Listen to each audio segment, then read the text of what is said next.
इंदौर को मील क्षेत्र से बदलकर मॉल क्षेत्र बनाएंगे, बस्ती से बदलकर बिजनेस सेंटर का शहर बनाएंगे। तो यदि समझाने से लोग नहीं मान रहे हैं तो उनको कानून सम्मत तरीके से ठीक करने का जो प्रावधान है उसका हम उपयोग कर रहे हैं। ये पीली गैंग जो है, ये वही पीली गैंग है जिसने इंदौर को स्वच्छता में नंबर 1 बनाया है सकारात्मक प्रयासों से। लेकिन अगर लोग नकारात्मक होकर सहयोग नहीं करेंगे तो पीली गैंग के पास कानून सम्मत जो अधिकार हैं उनका वो उपयोग करेगी। बीआरटीएस से आने वाली समस्याओं को ठीक करने की दृष्टि से ट्रैफिक इंजीनियरिंग पे कुछ काम करना चाहिए।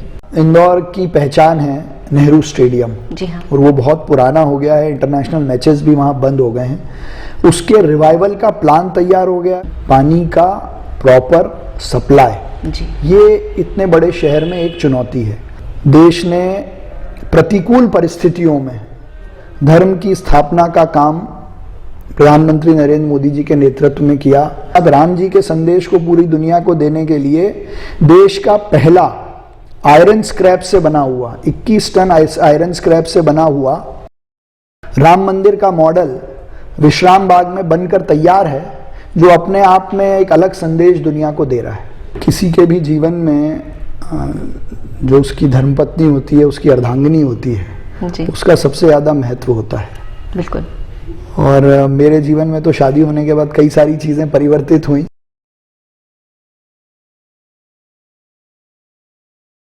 भारत के सबसे साफ शहर इंदौर को अपनी इनोवेटिव अप्रोच से एक नई दिशा देने की सोच रखने वाले शहर के युवा महापौर श्री पुष्यमित्र भार्गव जी आज वेब दुनिया के साथ हैं। सर, आपका बहुत बहुत स्वागत करती हूँ। नमस्कार, थैंक यू। सबसे पहले बधाई के साथ शुरुआत करते हैं। इंदौर को अतिक्रमण मुक्त करने की जो आपने शुरुआत की है वाकई में एक सराहनीय कदम है। ये बताइए कि जो हमारे इतने सौम्य महापौर की जो छवि है, ये अचानक से एक दबंग रूप में जो परिवर्तित हुई है, ये नए तेवर अब तक कहाँ थे और ये आगे भी क्या ऐसे ही रहने वाले हैं? देखिए, स्वच्छता में हम नंबर 1 हैं और शहर की सबसे बड़ी चुनौती ट्रैफिक है जी। शहर के लोग स्वच्छता को लेकर बहुत आग्रही हैं, प्रेम से हमारे नवाचारों को मानते हैं। बिल्कुल। लेकिन ट्रैफिक एक ऐसा विषय है जिस पर हमने खूब जनजागरण किया, लोगों को समझाने का प्रयास किया, पर लगता यह है कि कुछ चीज़ें अपने तरीके से ही ठीक होती हैं। तो यदि समझाने से लोग नहीं मान रहे हैं तो उनको कानून सम्मत तरीके से ठीक करने का जो प्रावधान है उसका हम उपयोग कर रहे हैं। अगर उसको आप जिस भी तरीके से देखना चाहें आप उस तरीके से उसको देख सकते हैं, लेकिन जो शहर की डिमांड होगी, जो शहर की आवश्यकता होगी, उसको करने के लिए जो आवश्यकता होगी वो हम सब करेंगे। आपने शहर के हित की बात की जो कि वाकई में बहुत सराहनीय है, पर यह बताइए कि इस काम में, अतिक्रमण हटाने के काम में जनता का कितना सहयोग मिल रहा है या कहीं नाराजगी भी देखने को मिल रही है? नहीं, मुझे अभी तक तो नहीं लगता कि किसी की कोई नाराजगी सामने आई है। 2-3 स्थानों पर हमने बिना भेदभाव के शहर के मुख्य बाजारों से अतिक्रमण हटाने की मुहिम शुरू की।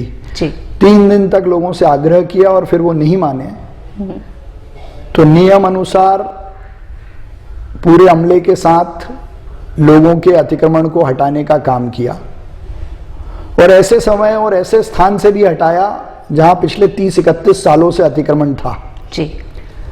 और मुझे ऐसा लगता है कि इन 2-3 स्थानों से जब अतिक्रमण हटा तो पूरे शहर में लोगों के मन में ये चेतना आई है कि हमको स्वयं प्रेरणा से गली मोहल्ले और सड़कों पर आवागमन को सुगम बनाने के लिए अपने घर के सामने का अतिक्रमण हटाना है, और अब स्वेच्छा से लोग इसको कर रहे हैं।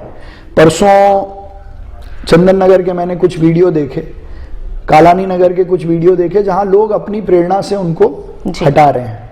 तो अभी तक तो इस अच्छी मुहिम में जनता का हमको पूरा साथ मिला है जी। सर, हम देखते हैं कि जो इंदौर का सफाई में कायाकल्प हुआ, जब इसकी शुरुआत हुई तो पब्लिक का माइंडसेट तैयार करना एक बड़ा काम था और इस पर काम किया गया। आज आप जो काम कर रहे हैं उसमें आप पब्लिक को किस तरह से साथ ले रहे हैं? देखिए, इंदौर स्वच्छता में नंबर 1 है जन भागीदारी से, अपने बिहेवियरल चेंज से। जी। और ये जो अतिक्रमण की मुहिम है, इसका सीधा नाता शहर की ट्रैफिक से है। जी हाँ। ट्रैफिक जाम ना लगे, ट्रैफिक ठीक से मैनेज हो, वो 3 तरीके से हो सकता है। एक, ट्रैफिक इंजीनियरिंग के छोटे छोटे प्रयासों से।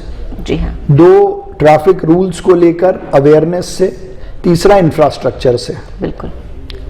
आज शहर में छोटे बड़े 21 पुलों का निर्माण हो रहा है, तो इंफ्रास्ट्रक्चर पे सरकार काम कर रही है। ट्रैफिक इंजीनियरिंग पे छोटे छोटे सुझाव लेकर लगातार हम लोगों के बीच पिछले 1 साल से सुझाव लेते रहे, लोगों की उनकी जानकारी लेकर उस पर काम करते रहे। ट्रैफिक को लेकर अवेयरनेस के बड़े बड़े कैंपेन इस शहर में हमने पिछले 1 साल में चलाए, जो पहले कभी नहीं चले, चाहे वो मीडिया के सहयोग से हो, एनजीओ के सहयोग से हो, या हमारे ट्रैफिक मित्र के माध्यम से हो। जी हाँ। लेकिन इन सब के ऊपर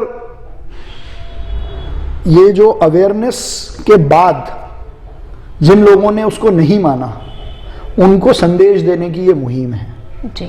और ट्रैफिक में भी परिवर्तन बिहेवियरल चेंज से ही आ सकता है, जो अब धीरे धीरे लोगों का माइंडसेट बनने लगा है। उसका उदाहरण है हमारा नो कार अभियान, नो कार डे इनिशिएटिव। तो एक दिन में 20% कारें सड़कों पर कम आई। नो हॉन्किंग जैसे अभियान को लोगों का प्रतिसाद मिला, जिससे ध्वनि प्रदूषण को कंट्रोल करने भी कहीं ना कहीं हमको लाभ मिल रहा है। लेकिन इसके बावजूद सड़कों पर अगर रास्ता नहीं होगा, सड़कों पे लोग गाड़ी खड़ी करेंगे, तो ऐसे अतिक्रमण हटाने के अभियान हमको लगातार चलाने पड़ेंगे। जी सर, आपने ट्रैफिक की बात की, शहर का ट्रैफिक सुचारू हो, व्यवस्थित हो, और इंफ्रास्ट्रक्चर की भी बात की। क्या आपको लगता है भोपाल के बाद इंदौर बीआरटीएस पर निर्णय लिया जाना चाहिए? देखिए, ऐसा है कि public transport is the need of the time. दुनिया के आप किसी बड़े शहर को एग्जामिन कर लें, स्टडी कर लें, बिना पब्लिक ट्रांसपोर्ट के वो ध्वस्त हो जाएंगे। इंदौर जिस गति से आगे बढ़ रहा है, उसमें अपने पब्लिक ट्रांसपोर्ट का बहुत महत्व है। जी। हम मेट्रो की बात कर रहे हैं, हमारा बीआरटीएस देश में नंबर 2 का पब्लिक ट्रांसपोर्ट है, जिसने अच्छे रिजल्ट्स दिए हैं। तो ये एक प्रोग्रेसिव स्टेप है। लेकिन मैं आपकी इस बात से बिल्कुल सहमत हूं कि बीआरटीएस से आने वाली समस्याओं को ठीक करने की दृष्टि से ट्रैफिक इंजीनियरिंग पे कुछ काम करना चाहिए। कुछ ऐसे भी उसमें हम प्रयास कर सकते हैं कि स्कूल बसेस को क्या अलाउ किया जा सकता है, लेकिन बीआरटीएस बंद हो, खत्म हो, इस बात से मैं आज सहमत नहीं हूं। सर, इंदौर सफाई में, स्वच्छता में नंबर 1 है, इस बात को तो पूरा देश महसूस करता है। लेकिन आज भी शहर की कई जगहों से कचरे और साफ सफाई की शिकायतें आती हैं। ऐसे में इंदौर क्या 7वीं बार स्वच्छता का सिरमौर बनेगा? देखिए, 7वीं बार के लिए तो आप कोई मन में डाउट रखिए नहीं जी। क्योंकि देश में आज एकमात्र इंदौर ऐसा शहर है जिसमें 6 हिस्सों में अलग अलग कचरा सेग्रीगेट होकर 90% कवरेज के साथ उठाया जाता है। सफाई के जो स्टैंडर्ड्स आज से 1 साल पहले थे, वो एज इट इज मेंटेन्ड हैं। अभी जो हमारा चैलेंज है वो है शहर में बढ़ता हुआ माइग्रेशन, बढ़ता हुआ शहर। उसकी दृष्टि से जो इंफ्रास्ट्रक्चर और कोऑर्डिनेशन चाहिए, उसको हम लगातार बनाने का प्रयास कर रहे हैं। दूसरा, आज शहर में 21 छोटे बड़े ब्रिजेस का निर्माण हो रहा है। पिछले 1 साल में हमने 350 किलोमीटर से ज़्यादा पानी की लाइन डालने का काम किया है। तो ये कंस्ट्रक्शन का जो काम होता है, इससे ज़रूर थोड़ा सा शहर में धूल उड़ने की समस्या है, लेकिन मुझे लगता है कि ये पूरा कंस्ट्रक्शन जब खत्म हो जाएगा तो ट्रैफिक और ये धूल दोनों की समस्या से हम निजात पा लेंगे। धूल के निराकरण के लिए क्या कोई अलग से प्लानिंग है आपके दिमाग में? इंदौर एकमात्र ऐसा शहर है जहां स्वीपिंग मशीन से, मैकेनाइज स्वीपिंग से, मैनुअल स्वीपिंग से काम होता है। रात को हमारी सड़कें धुलती हैं। तो एक प्रयास तो वो है ही। ये सीएनडी वेस्ट का जो कारण है, वो मुझे लगता है कि समय के साथ जब निर्माण कार्य खत्म होंगे तो अपने आप खत्म होगा। मेट्रो बन रही है शहर में, रिंग रोड पर, नेशनल हाईवे पे ओवर ब्रिजेस बन रहे हैं, रेलवे अपने 2 ओवर ब्रिजेस बना रहा है। हमारी शहर में ड्रेनेज की व्यवस्था की दृष्टि से करीब 100 करोड़ से ज़्यादा की ड्रेनेज लाइन। अब ये ऐसे काम हैं जो लोगों की मूलभूत आवश्यकता है, इनको बंद नहीं किया जा सकता जी। और मैं आपकी जानकारी के लिए भी बता दूं कि जब सर्वे भी होता है तो ऑनगोइंग कंस्ट्रक्शन से होने वाला जो पॉल्यूशन है, धूल का हो या धुएं का हो, उसको काउंटिंग में नहीं लिया जाता है, रादर उसको प्रोग्रेसिव माना जाता है। जी जी, आपने इससे पहले ध्वनि प्रदूषण की बात कही और हमारे जो नवनिर्वाचित सीएम हैं उन्होंने आकर जो लाउड स्पीकर हैं उनको कंट्रोल करने की बात कही। इतने समय में क्या आपको लगता है शहर में कुछ शोर कम हुआ है? नहीं, निश्चित तौर पर नए मुख्यमंत्री जी ने ये जो नवाचार किया है, नवाचार के साथ साथ नियमों को पालन करवाने का काम किया है अपने पहले ही आदेश में जी। ये बहुत स्वागत योग्य है। मैं डॉक्टर मोहन यादव जी का आपके माध्यम से अभिनंदन करता हूं, उनका धन्यवाद करता हूं कि लाउड स्पीकर से होने वाला जो पॉल्यूशन था, डीजे से जो होने वाला पॉल्यूशन था, नॉइस पॉल्यूशन, उस पर बहुत हद तक कंट्रोल करने का काम हम कर पाए हैं। जी। साथ ही शहर में कई सारे ट्रैफिक को रिलेटेड एनजीओज हैं, नॉइस पॉल्यूशन पे काम करने वाले एनजीओज हैं जिन्होंने लोगों के बीच में जन जागृति भी लाई है। सर, आप हमेशा क्लीन इंदौर के साथ में ग्रीन इंदौर की बात भी करते हैं। इस समय शहर में जितने पब्लिक पार्क हैं वो उनकी हालत थोड़ी सी बेहाल है और कोई भी बाहर से जब आता है इंदौर में तो घुमाने के लिए कहाँ ले जाएं, ये एक बात हमेशा जहन में रहती है। तो क्या आने वाले समय में निगम की तरफ से संचालित कोई थीम बेस्ड पार्क हम इंदौर में देख पाएंगे? देखिए, दो अलग अलग प्रश्न हैं आपके, एक गार्डन की ग्रीनरी और एक शहर की ग्रीनरी। मैं इस बात से आपकी सहमत हूं कि शहर का जो ग्रीन कवरेज है वो एज कंपेयर टू दिल्ली, सूरत या देश के बाकी अन्य शहर हैं उससे कम है।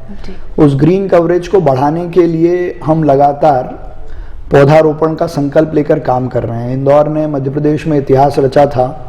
हरियाली अमावस के दिन एक दिन में एक साथ 1,19,000 पौधे लगाए थे शहर में ग्रीन कवरेज बढ़ाने के लिए। शहर में हमने नई परिषद ने संकल्प लेकर 100 सिटी फॉरेस्ट बनाने का संकल्प लिया था, वो सब भी तेजी से आगे बढ़ रहे हैं। तो ये तो ग्रीन कवरेज की बात है। रही गार्डन की बात, तो शहर के हर वार्ड में कम से कम एक गार्डन ऐसा है जो फुली मेंटेन्ड है, फुली डेवलप्ड है, जहां लोग सुबह मॉर्निंग वॉक के लिए जा सकते हैं। थीम बेस्ड पार्क की बात करें तो रीजनल पार्क मध्य प्रदेश का सबसे बड़ा रीजनल पार्क है। स्वर्गीय लक्ष्मण सिंह गौड़ स्मृति में बना हुआ जो विश्राम बाग है वो बहुत सुंदर बना है, वहाँ हमने राम भगवान की प्रतिकृति भी लगाई है। मेघदूत गार्डन है, तो ऐसे कई गार्डन हैं और इनको अब हम अम्यूजमेंट पार्क में भी कन्वर्ट करने वाले हैं। जी सर, आपकी ही बातों से एक पॉइंट निकल कर आया, माइग्रेशन। शहर लगातार बढ़ रहा है। पिछले एक दशक में हम देखते हैं काफ़ी आबादी शहर में शामिल हुई है और इस वजह से शहर कई बदलाव भी देख रहा है, जिसमें से नाइट कल्चर एक बदलाव है। इसके बारे में आप क्या सोच रखते हैं? देखिए, इंदौर शहर आईटी में, कल्चर में, फूड में तेजी से आगे बढ़ रहा है, जिस कारण से देश भर से लोगों को इसने आकर्षित किया है। जी। और जो देश भर में कल्चर है, चाहे वो यूथ के बीच में हो, स्टूडेंट्स के बीच में हो, इंदौर में भी वो बढ़ रहा है, उससे कोई ना नहीं कह सकते।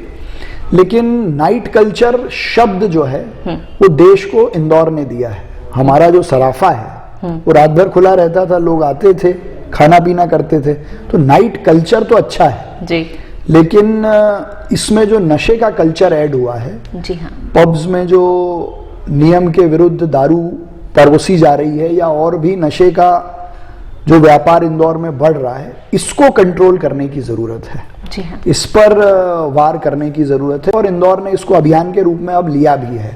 तो नाइट कल्चर को सही अर्थों में, सही परिप्रेक्ष्य में देखा जाएगा तो वो एक डेवलपमेंट की स्टोरी बताता है। लेकिन इसमें जिस प्रकार से नशे का इन्वॉल्वमेंट हुआ है, नशे का चलन जो युवाओं में बढ़ रहा है, उसको रोकना बहुत जरूरी है।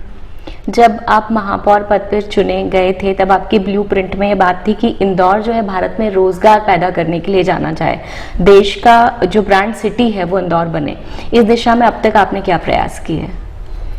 देखिए, रोजगार की दृष्टि से सबसे पहले तो हमने इंटर्नशिप विद मेयर शुरू किया कि शहर के नौजवान अपनी अर्बन लोकल बॉडी के साथ मिलकर पढ़ाई के साथ काम का एक्सपोजर लें।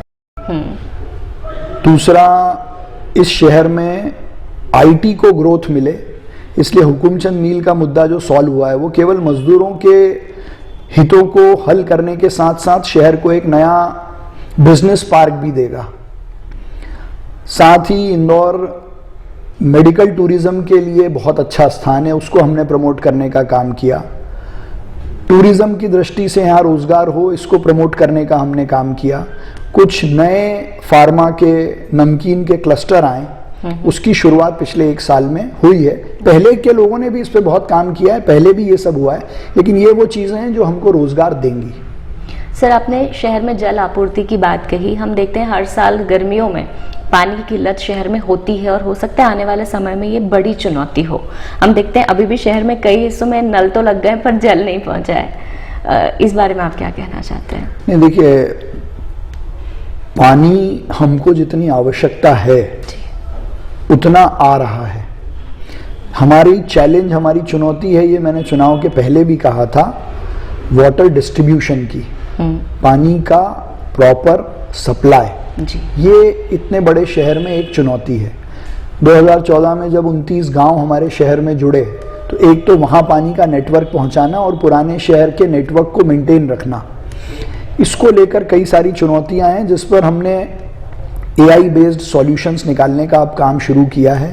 पानी की सारी लाइनें, अंडरग्राउंड वाटर लाइंस का सर्वे कराकर, जो अनयूज्ड लाइन है जिसमें पानी बह रहा है, उनको बंद करने का एक अभियान शुरू किया है। पर मुझे लगता है इसका रिजल्ट आने में 3-4 साल लगेंगे। जी सर, शहर के कई हिस्सों में निगम को पीली गैंग की उपमा दी जाती है और कई सारे अधिकारी जो हैं वो भ्रष्टाचार या वसूली के लिए भी उन पे आरोप लगते हैं। तो आपको लगता है कि निगम की जो ये छवि है, इसको किस तरह से सुधारा जाएगा? आपकी क्या प्लानिंग है? देखिए, पिछले 1 साल में पीली गैंग जिस नए तरीके से काम कर रही है, उसको सभी ने अप्रिशिएट किया है। समझाइश देकर पिछले 1 साल में लोगों के साथ बहुत सारी चीज़ों को हमने ठीक किया है, लेकिन इन्फोर्समेंट अपने तरीके से ही हो सकता है। जी। कई चीज़ें लोग समझाइश से नहीं मानते हैं, तो जो इन्फोर्समेंट का पावर इसीलिए कानून में भी दिया जाता है कि अगर कोई नहीं मान रहा है, नहीं टैक्स जमा कर रहा है, मना करने के बाद भी सड़कों पे अपने ठेले खड़े कर रहे हैं, तो इन्फोर्समेंट करना पड़ेगा, फोर्स लगानी पड़ेगी। तो ये पीली गैंग जो है, ये वही पीली गैंग है जिसने इंदौर को स्वच्छता में नंबर 1 बनाया है, सकारात्मक प्रयासों से। लेकिन अगर लोग नकारात्मक होकर सहयोग नहीं करेंगे, तो पीली गैंग के पास कानून संबद्ध जो अधिकार हैं, उनका वो उपयोग करेगी। जी सर, विकसित भारत संकल्प यात्रा, जिसके तहत 2047 तक भारत को आत्मनिर्भर और विकसित बनाने के संकल्प की शपथ ली जा रही है, इस विचार को थोड़ा समझाइए हमें। देखिए, ये विकसित भारत संकल्प यात्रा जो है, ये मोदी जी की गारंटी की यात्रा है। ये जो रथ आया है, ये मोदी जी की गारंटी का रथ है जी। और ये वो गारंटी है जिसकी 100% पूरे होने की गारंटी है। और ऐसा प्रधानमंत्री जी के 9.5 साल के कार्यकाल के बाद हम जनप्रतिनिधि नहीं, मीडिया के सारे साथी और एक आम नागरिक भी ये कहता है कि मोदी जी ने यदि कोई बात कही है तो उसकी पूरी गारंटी है कि वो गारंटी से पूरी होगी जी। और उसके 2-3 उदाहरण मैं आपको बताता हूँ। उज्ज्वला योजना, घरों में महिलाएं धुएं के बीच जब काम करती थी तो उनके धुएं के चूल्हे को गैस चूल्हे से बदलने का काम किया। देश को ओपन डिफेकेशन फ्री बनाने में पूरे देश में करोड़ों टॉयलेट्स बनाने का काम किया। घर में, गरीब के घर में यदि कोई बीमार हो जाए तो आयुष्मान योजना से किसी भी अस्पताल में इलाज कराने की गारंटी। तो ये 3 मात्र उदाहरण ऐसे हैं जो भारत को विकसित बनाने का काम करते हैं। एक समय था जब भारत अमेरिका के पीछे भागता था, एक समय था जब हम रिकॉग्निशन के लिए रशिया की मदद मांगते थे, एक समय था जब यूरोपियन कंट्रीज के बीच, यूएन के बीच बार बार हमको अपनी बात रखनी पड़ती थी पाकिस्तान से रिलेटेड किसी इशू पे। लेकिन आज वो समय है जब अमेरिका के कई बड़े सांसद मोदी जी की ऑटोग्राफ मांगते हैं। दुनिया के बड़े लीडर्स मोदी जी को बॉस कहकर बुलाते हैं। तो ये जो ताकत इस देश में आई है, दुनिया के सारे देश अब भारत के पीछे खड़े हैं। देश आज दुनिया की 5वीं बड़ी, सबसे बड़ी इकोनॉमी है जी। तो ये विकसित भारत का केवल सपना नहीं है, ये लगभग पूर्णता की ओर है। तो इस संकल्प में जो बचा हुआ काम है उसको पूरा करने की यात्रा है। कई लोग जो जन कल्याण योजनाओं से दूर रह गए उनको इसमें शामिल कर लिया जाएगा। कई लोग जो अभी तक योजनाओं को समझ नहीं पाए हैं उनको समझाने का ये प्रयास है। प्लस ये रथ लोगों के बीच जाकर पिछले 9.5 साल में मोदी जी के कारण लोगों के जीवन में जो परिवर्तन आया है उसकी कहानी भी सुना रहा है। जी, आपने इतने सारे देशों का जिक्र किया, अभी इंदौर स्मार्ट सिटी मॉडल को आपने कई देशों में जाके रिप्रेजेंट किया है, उसके पीछे क्या सोच थी? देखिए, मेयर बनने के बाद स्वच्छता में हम नंबर 1 थे जी। लेकिन एक ऐसा विषय है एयर क्वालिटी इंडेक्स का, क्लीन एयर का, जिस पर इंदौर को बहुत काम करने की आवश्यकता थी। तो हमने क्लीन एयर कैटलिस्ट, यूएसएड और कई सारे एनजीओज के साथ मिलकर हमारा वातावरण शुद्ध कैसे हो, एयर क्वालिटी कैसे इम्प्रूव हो, इसको लेकर कई सारे सर्वे किए और कई सारा इम्प्लीमेंटेशन शुरू किया, जिसमें से नो कार डे इनिशिएटिव भी एक पार्ट था जी। तो क्लीन एयर करने के जो हमारे प्रयास थे उसको इंटरनेशनल लेवल पर रिकग्निशन मिला और पहली बार कॉप में किसी अर्बन लोकल बॉडी के मेयर को स्पेशली इंडिया से जी। इन प्रयासों पे चर्चा करने के लिए बुलाया गया। तो मुझे खुशी इस बात की हुई कि लोकल क्लाइमेट एक्शन प्लान, मतलब देश का, दुनिया का हर बड़ा शहर नेट जीरो की तरफ ग्रीन हाउस गैसेस के इमिशन को रोकने के लिए प्रयास करे, अपना प्लान बनाए जी। लेकिन मैंने वहाँ ये बात रखी कि हमारा क्लाइमेट एक्शन प्लान रेडी है, उसके एग्जीक्यूशन में दुनिया के वो देश जिन्होंने पॉल्यूशन फैलाया है, जिन्होंने प्रदूषण किया है, जिन्होंने अभी तक ग्रीन हाउस गैसेस इमिशन करने के सारे रिकॉर्ड तोड़े हैं, वो उन लोगों की जिम्मेदारी है कि वो डेवलप्ड नेशन के शहरों के इन प्लान को एग्जीक्यूट करने में क्लाइमेट फाइनेंसिंग करें जी। और यही बात प्रधानमंत्री नरेंद्र मोदी जी ने भी कही थी कि यूरोपियन कंट्रीज ने, अमेरिका ने, इंग्लैंड ने बेतरतीब तरीके से अनकंट्रोल्ड वे में पॉल्यूशन किया इंडस्ट्रियलाइजेशन के नाम पर, और अब क्लाइमेट एक्शन प्लान की बात हो रही है। तो वो क्लाइमेट एक्शन प्लान एग्जीक्यूट करने में इन देशों को महत्वपूर्ण भूमिका निभानी चाहिए। जी सर, आपकी बातचीत में आपने कहा कि इंदौर के जो युवा हैं वो मेयर इंटर्नशिप ले सकते हैं, एक बात सामने आई। इंदौर में जो युवा हैं वो काफ़ी ऊर्जा से लबरेज हैं, देश से नेशनल लेवल के खिलाड़ी निकलें, इसलिए इंदौर में जो स्टेडियम है या जो विकसित ग्राउंड हैं उनकी सुविधाओं पर आप क्या काम कर रहे हैं? हमने पिछले 1 साल में 3 स्टेडियम 3 अलग अलग विधानसभाओं में सैंक्शन किए हैं जिनका काम शुरू हो गया। पिछले 14 साल से इंदौर की कुश्ती की परंपरा को बढ़ाने के लिए महापौर केसरी हुआ करता था, जो यंग टैलेंट को मौका दे, रिकॉग्निशन दे, उसको फिर से पिछले साल शुरू किया है। इस साल फिर महापौर केसरी 7, 8, 9 मार्च को होने वाला है और उसमें महिला कुश्ती भी होगा। दूसरा, इंदौर की पहचान है नेहरू स्टेडियम, जी हाँ। और वो बहुत पुराना हो गया है, इंटरनेशनल मैचेस भी वहाँ बंद हो गए हैं। उसके रिवाइवल का प्लान तैयार हो गया है, उसमें कंसल्टेंट अपॉइंट हो गया है और वो कंसल्टेंट अब हमको प्लान देंगे कि इसको कैसे इंटरनेशनल स्टैंडर्ड और ज़्यादा से ज़्यादा खेल इसमें लाए जा सकते हैं। उस प्लान पर हम इसका रिवाइवल शुरू करने वाले हैं। जी सर, आप खुद युवा हैं, युवा सोच आपकी दिखती है, देश के युवाओं को पॉलिटिक्स में आना चाहिए, इस बारे में आप उनकी क्या प्रेरणा देते हैं उन्हें? देश के युवाओं को पॉलिटिक्स में आना चाहिए, इस पर सीधी एकमात्र सोच ये है कि इस देश के हर युवा को पॉलिटिशियन बनना चाहिए।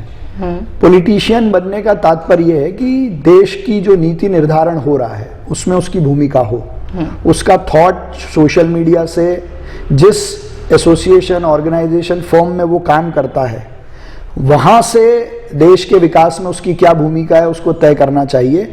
और देश की राजनीति अच्छी कैसे हो इस पर भी उसमें उसको खुलकर पार्टिसिपेट करना चाहिए। और उसका कारण ये है कि जो युवा है, विद्यार्थी है, वो कल का नहीं आज का नागरिक है। 18 साल की उम्र में यदि उसको वोट देने का अधिकार है, प्रधानमंत्री का चयन करने का अधिकार है, तो इस बात का भी उसको पूरा अधिकार है कि देश की राजनीति किस दिशा में जाए। जी। और देश में आज़ादी के पहले और आज़ादी के बाद परिवर्तन लाने का काम केवल और केवल युवाओं ने किया है। जी। तो युवाओं को तो राजनीति में आना ही चाहिए और जो वो कहते हैं कि ये गलत है उसको बदलने के लिए आना चाहिए जी। और मैं भारतीय जनता पार्टी के संगठन का शुक्रगुजार हूं कि लगातार युवाओं को अवसर दे रहे हैं। मेरे जैसे नौजवान जो प्रोफेशनल थे, स्टूडेंट एक्टिविस्ट थे और जो ये सोचते थे कि राजनीति का परिदृश्य बदलना चाहिए, तो हमको बदलने का मौका दिया है और हम उसका प्रयास कर रहे हैं। जी, आपने युवाओं को जोड़ने की बात कही, एक और जोड़ने का प्रयास जो आपने हाल ही में किया कि जो इंदौरी बाहर रहते हैं देश से, उनको आप इंदौर से फिर जोड़ने के लिए प्रतिबद्ध हैं, उस बारे में कुछ बताइए। देखिए, हम सब लोग जानते हैं एनआरआई मतलब नॉन रेसिडेंट इंडियन होता है जी। लेकिन एनआरआई मतलब नॉन रेसिडेंट इंदौरी भी हो सकता है। हाँ जी। पिछले साल प्रधानमंत्री जी के नेतृत्व में नॉन रेसिडेंट इंडियन समिट, जिसको हम प्रवासी भारतीय सम्मेलन कहते हैं, वो इंदौर में हुआ। जी हाँ। लेकिन तब मेरे मन में ये आइडिया कि ऐसे तो कई लोग हैं जो इंदौर के हैं और विदेशों में हैं, तो हमने 17 दिसंबर 2022 से नॉन रेसिडेंट इंदौरी समिट शुरू की थी जी। और दुनिया भर के अलग अलग देशों में रहने वाले जो इंदौर के लोग हैं उनको एक प्लेटफॉर्म पर लाने का काम किया। इस बार फिर 17 दिसंबर 2023 को नॉन रेसिडेंट इंदौरी समिट हुई, जिसमें करीब 40 देशों के 700 लोग इस कार्यक्रम से जुड़े ऑनलाइन ऑफलाइन मोड से। और इस बात पे डिस्कशन हुआ कि इंदौर का ये जो पोटेंशियल है, इंदौर के ये लोग हैं जिन्होंने दुनिया के अलग अलग देशों में इंदौर का, मध्य प्रदेश का और भारत का नाम गौरवान्वित किया है, तिरंगे का मान बढ़ाया है, वो इंदौर के लिए क्या कर सकते हैं और इंदौर उनके लिए क्या कर सकता है, क्योंकि उनका परिवार यहीं है, पेरेंट्स यहीं हैं, रिश्तेदार यहीं हैं। तो उनकी कुछ समस्याएं हों तो उनके ग्रीवेंसेस को रिड्रेस करने का सिस्टम हमने डेवलप किया, हेल्पलाइन शुरू की, वेबसाइट शुरू की, कुछ काम किए भी। वैसे ही उनके शहर के डेवलपमेंट में उनका क्या योगदान हो सकता है। उदाहरण के लिए पिछली समिट में हमको एक सजेशन आया था कि ट्रैफिक के लिए इंटीग्रेटेड ट्रैफिक मैनेजमेंट सिस्टम लागू होना चाहिए जो आईटी बेस्ड तरीके से ट्रैफिक के प्रॉब्लम को सॉल्व करे। उनका सुझाव आया, हमने इंदौर में 1 साल में उसको लागू कर दिया जी। अब इस बार भी उनके कई सारे सुझाव इस बार की समिट में आए हैं, ग्रीनरी को लेकर, एयर क्वालिटी को लेकर, सस्टेनेबल डेवलपमेंट को लेकर। तो उसमें से कुछ आइडिया लेकर उनको 1 साल में हम फिर इम्प्लीमेंट करेंगे जी। उनकी तरफ से उन्होंने कुछ स्कूल को स्मार्ट बनाने के लिए, कुछ स्मार्ट टॉयलेट्स बनाने के लिए, कुछ अच्छे गार्डन डेवलप करने के लिए सुझाव और हेल्प का कहा है, उसको भी लेंगे हम जी। सर, मेयर बनने के बाद आप काफ़ी सारे कामों पे लगे हुए हैं। अगर हम अब तक का आपका सफ़र देखें, क्योंकि अब 1 साल से ज़्यादा हो चुका है आपकी कार्यविधि को, तो सबसे बड़ी उपलब्धि आप किस काम को मानते हैं? मैं 2 चीज़ों को सबकी सहभागिता से उपलब्धि मानता हूँ। एक, वर्षों से लंबित हुकुमचंद नील के मजदूरों का अधिकार दिलाना जी। उनका अधिकार मिलना तो एक बड़ी उपलब्धि है ही। शहर पर एक बड़ा दाग था कि हम उनके हितों में कोई निर्णय नहीं ले पा रहे हैं, लेकिन इसके पीछे शहर के परिवर्तन का और शहर के डेवलपमेंट का भी बहुत बड़ी उपलब्धि है, क्योंकि हमने अपने इलेक्शन में कहा था कि हम इंदौर को मील क्षेत्र से बदलकर मॉल क्षेत्र बनाएंगे, बस्ती से बदलकर बिजनेस सेंटर का शहर बनाएंगे जी। उस संकल्प को भी हमने पूरा किया, क्योंकि अब वो जो जमीन 40 एकड़ 48 एकड़ हमको वहां से मिली है, उस पर रेसिडेंशियल कमर्शियल कॉम्प्लेक्स बनेंगे जो बच्चों को रोजगार देंगे, पढ़ाई के सेंटर बनेंगे। तो जमीन का भी सदुपयोग हो रहा है। शहर के मध्य में इतना बड़ा डेवलपमेंट, बरसों बरस तक शहर की आइडेंटिटी बनेगा जी। तो हर दृष्टि से ये शहर के लिए बहुत बड़ी उपलब्धि है। एक, दूसरा, रिन्यूएबल एनर्जी पे काम करते हुए इस शहर की जो सबसे बड़ी समस्या है वाटर डिस्ट्रीब्यूशन, जो आपने कही, उसमें एक चुनौती है हमारे पानी का बिल जी। इंदौर शहर का सबसे बड़ा खर्चा है करीब 400 करोड़ रुपए साल पानी जलूद से इंदौर लाने का, और उसमें 300 करोड़ रुपए बिजली का खर्चा, इलेक्ट्रिसिटी चार्जेस। तो वो कम हो, इसलिए हमने डिसाइड किया कि हम एक सोलर प्लांट वहीं जलूद में लगाएं जो बिजली के खर्चे को मेंटेन रखे, कम करे। लेकिन उस सोलर प्लांट को लगाने के लिए भी 300 करोड़ रुपए चाहिए थे। तो वो हमने देश की पहली अर्बन लोकल बॉडी बनी जो ग्रीन बॉन्ड लेकर आई, पब्लिक इशू लेके आई, लोगों से पैसा लिया और उस पैसे से सोलर प्लांट लगाने का काम वहां शुरू हुआ, जिसको प्रधानमंत्री जी ने अभी जिसकी शुरुआत की है। तो ये पब्लिक पार्टिसिपेशन का देश का सबसे बड़ा मॉडल है, देश की पहली नगर निगम है जो public issue, companies public issue करती रहती हैं, लोगों के से पैसा लेके अपनी कंपनी शुरू करती हैं। तो किसी नगर निगम ने जनता से पैसा लिया और उनको 8.25% का रिटर्न दिया। जी हाँ। तो मुझे लगता है कि ये एक ऐसी उपलब्धि है जो बाकी सब शहरों के लिए नजीर बनेगा। जी सर, लगातार आप काम कर रहे हैं, बहुत सारे मसले आपके दिमाग में होते हैं। अगर मैं आपसे पूछूं कि अब आपका अगला लक्ष्य क्या है, तो आप क्या कहेंगे? इंदौर को ट्रैफिक में नंबर 1 बनाना, नगर निगम को कर्जा मुक्त करके जी इस शहर में कुछ आइकॉनिक स्ट्रक्चर्स खड़े करना और वाटर डिस्ट्रीब्यूशन को ठीक करना। आने वाली 22 जनवरी को अयोध्या में रामलला विराजित हो रहे हैं, तो क्या इंदौर में भी उस दिन दिवाली मनेगी? तो इंदौर की सबसे बड़ी दिवाली मनाने का हम प्रयास करेंगे, क्योंकि ये ऐसी घटना है जो भारत के इतिहास की सबसे बड़ी घटना है, ऐसा मैं मानता हूँ। जी। देश में कई चक्रवर्ती सम्राट हुए, उन्होंने धर्म के लिए कई सारे मुद्दों पे काम किया, लेकिन 500 साल मुगलों की गुलामी, 200 साल अंग्रेज़ों की गुलामी के बाद देश ने प्रतिकूल परिस्थितियों में धर्म की स्थापना का काम प्रधानमंत्री नरेंद्र मोदी जी के नेतृत्व में किया। संतों के अथक प्रयास से 550 साल बाद भगवान श्री राम का जिस स्थान पर जन्म हुआ था, उसी स्थान पर वो विराजमान होने वाले हैं। तो ये केवल मंदिर बनाने की या भगवान श्री राम की मूर्ति स्थापित करने का काम नहीं है, ये भारत के खोए हुए मान सम्मान स्वाभिमान को पुनर्स्थापित करने की सबसे बड़ी घटना है भारत के परिदृश्य में, और ये इतिहास की सबसे बड़ी घटना है। तो इसका उल्लास वैसे ही मनना चाहिए जैसे भगवान श्री राम लंका से लौटकर जब अयोध्या आए थे।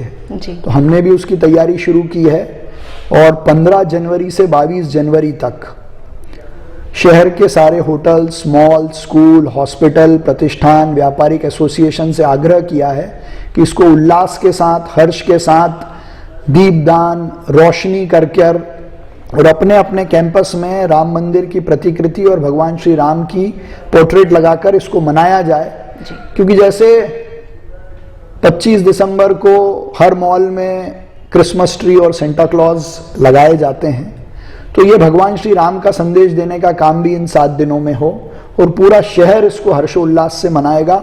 नगर निगम भी इसमें बहुत महत्वपूर्ण भूमिका निभाएगा। चौराहों को सजाना हो, लाइटिंग करना हो, लोगों के बीच इसको संदेश देना हो, और इस संकल्प को पूरा करने के लिए नगर निगम ने इसकी शुरुआत भी कर दी है।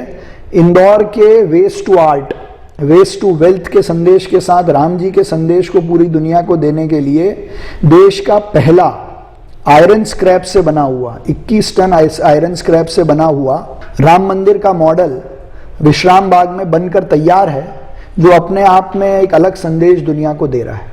जी सर, आपसे बातचीत करते वक्त मुझे काफ़ी एनर्जेटिक फील हो रहा है। हम देखते हैं आप काफ़ी एक्टिव रहते हैं, सोशली भी, सोशल मीडिया पे भी। तो ये जो काम करने की इतनी ऊर्जा है, ये मिलती कहाँ से है?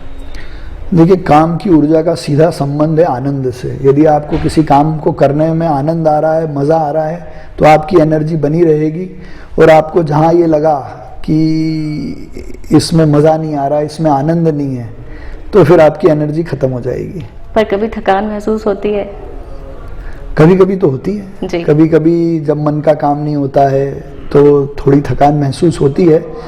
लेकिन मैं सबसे कम उम्र का डिप्टी एजी था, एडिशनल एजी था, और राजनीति में, एक्टिव पॉलिटिक्स में, पब्लिक रिप्रेजेंटेटिव की पॉलिटिक्स में आने का एकमात्र ध्येय ये था कि हम जो सोचते हैं, जो प्रोफेशनल सोचते हैं, नई पीढ़ी के नौजवान जो सोचते हैं, उसको हम एग्जीक्यूट करने का प्रयास करें, और अगर अवसर मिला है तो हम उसको करके दिखाएं। उस कारण से भी एनर्जी बनी रहती है। जी। अब क्योंकि आप शहर के प्रथम नागरिक हैं, तो जो आपकी धर्म पत्नी है, उनका किस तरह से सहयोग मिलता है आपके काम में? मेरे इलेक्शन अनाउंस होने से लेकर आज तक और आगे भी जी। सबसे ज़्यादा सोर्स ऑफ एनर्जी और इंस्पिरेशन वही है। मेरा कैंपेन भी उसने खूब अच्छे से मॉनिटर किया, खुद चुनाव प्रचार की सैकड़ों मीटिंग्स उसने ली, और अभी भी कई अच्छे सुझाव शहर के हित में वो लगातार मुझे देती रहती है। और जहाँ कहीं भी लगता है नगर निगम की इमेज को लेकर, पार्टी की इमेज को लेकर, उस पर भी वो सुझाव देती है और हर काम में बढ़ चढ़कर मेरे साथ है। तो हम कह सकते हैं आपकी सोर्स ऑफ इंस्पिरेशन या जो ऊर्जा का जो स्रोत है वो कहीं ना कहीं वहीं से आता है। देखिए, किसी के भी जीवन में जो उसकी धर्मपत्नी होती है, उसकी अर्धांगिनी होती है जी। उसका सबसे ज़्यादा महत्व होता है। बिल्कुल। और मेरे जीवन में तो शादी होने के बाद कई सारी चीज़ें परिवर्तित हुई। हाँ जी। तो उसका क्रेडिट तो उसको है ही, लेकिन बाकी सब लोगों का भी बहुत मार्गदर्शन रहता है। मेरे पिता मेरे बहुत अच्छे मार्गदर्शक हैं जी। हुकुमचंद मील की समस्या को हल करने में वो लगातार मुझे सुझाव देते रहते थे। सर, वेब दुनिया जो है वो एक मीडिया संस्थान होने के अलावा इंदौर शहर से जुड़े होने की सामाजिक जिम्मेदारी की भूमिका को भी अब तक भली भांति निभाता आया है। इंदौर शहर के विकास में अपने प्रयासों में वेब दुनिया आपके साथ किस प्रकार जुड़ सकता है? मुझे लगता है कि वेब दुनिया देश का एक ऐसा पोर्टल है जिसने अपने कंटेंट से कई सारी चीज़ों को परिवर्तित करने का काम किया है। इंदौर शहर की दृष्टि से मैं ये चाहता हूँ कि ट्रैफिक में इंदौर नंबर 1 बने। उस अवेयरनेस कैंपेन को वेब दुनिया एक तो आगे बढ़ाए जी। दूसरा, एयर क्वालिटी इंडेक्स शहर का ठीक हो, इसके नवाचारों में कंटेंट के साथ, रिसर्च के साथ वो लोगों के बीच जाए, तो मुझे लगता है कि बड़ा योगदान होगा। जी सर, आपने अपनी बातचीत में कई बार मोदी जी का नाम लिया, आप उनसे कई बार पर्सनली मिले भी होंगे। क्या सबक, क्या सीख आपको उनसे मिलती है? देखिए, प्रधानमंत्री नरेंद्र मोदी मेरी दृष्टि में आधुनिक भारत के प्रणेता भी हैं और एग्जीक्यूटर हैं जी। और उनसे जो सीख मेरे जैसे नौजवानों को मिलती है वो यह मिलती है कि कितने भी अभाव हों, कितने भी कष्ट हों, अपने लक्ष्य पे अपन अड़े रहें। दूसरा, एक सामान्य घर का बालक, चाय बेचने वाला बालक जो है, वो इस देश का केवल प्रधानमंत्री बन नहीं सकता है, दुनिया की सबसे बड़ी शक्ति भी बन सकता है। इसकी वो प्रेरणा देते हैं। अच्छा, इसमें आप एक चीज़ और देख सकते हैं कि प्रधानमंत्री नरेंद्र मोदी बच्चों के बीच बच्चे हैं। नौजवानों को संदेश देने की बात आती है तो एक नौजवान हो जाते हैं। बिल्कुल। और सीनियर सिटीजन्स के अधिकारों की बात करनी हो, उनके उत्थान का विषय पे बात करनी हो, तो उसी भाव से लोगों के बीच जाते हैं। महिला, गरीब, युवा और दिव्यांग, ये 4 ऐसी चीजें हैं या ऐसे वर्ग हैं जिनके बीच रहकर उन्होंने उनके जीवन को परिवर्तित करने का काम किया है। जी सर, आज वेब दुनिया से बातचीत करने के लिए आपने इतना वक्त निकाला, शहर के विकास और अपनी सोच को हमारे साथ साझा किया, इसके लिए मैं वेब दुनिया की ओर से आपको धन्यवाद देती हूँ। बहुत शुक्रिया। बहुत धन्यवाद। मैं वेब दुनिया का और पूरी टीम का धन्यवाद करता हूँ कि शहर हित से जुड़े इन मुद्दों पर आपने जन जागरण और लोगों तक को इसके बीच तक ले जाने का ये प्रयास किया। बहुत धन्यवाद। Thank you.